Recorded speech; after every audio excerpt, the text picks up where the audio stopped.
All right, moving on to step number 2, we're going to install these chiller valves. Okay, this one right here, you can tell it's a chiller valve because it has a smooth surfaced connector here. First step is we're going to remove these blue nuts. Inside you will see a rubber gasket. Okay, so make sure to remove this first. If you guys feel any moisture in here, this is fine. We test all of our units before they ship out, so there is a little moisture. So first what you're gonna do is you're gonna put the blue nut on first, then you're gonna put the rubber basket on. Okay? Make sure it's like this. Move the rubber basket down. And you're going to install a valve that looks like this at the bottom connection. So move it in and then just put the nut back on. Okay? This guarantees a very solid connection without any leaks.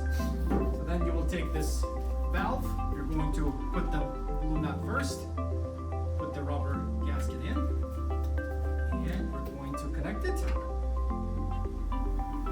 And make sure to, as you're rotating the blue nut, make sure that you're giving a little pressure to the valve just to make sure that, again, it has a very nice and solid connection.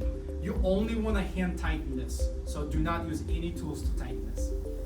Okay, in the next step, this is still step number 2, we're going to connect this exhaust fan right in front of the chiller. So I'm going to rotate it here to illustrate how to do it. It's magnetic, so it's super easy. When you install the chiller hood for the fan, make sure that it's super snug fit, it doesn't move up or down. Yeah, this is the end result right here.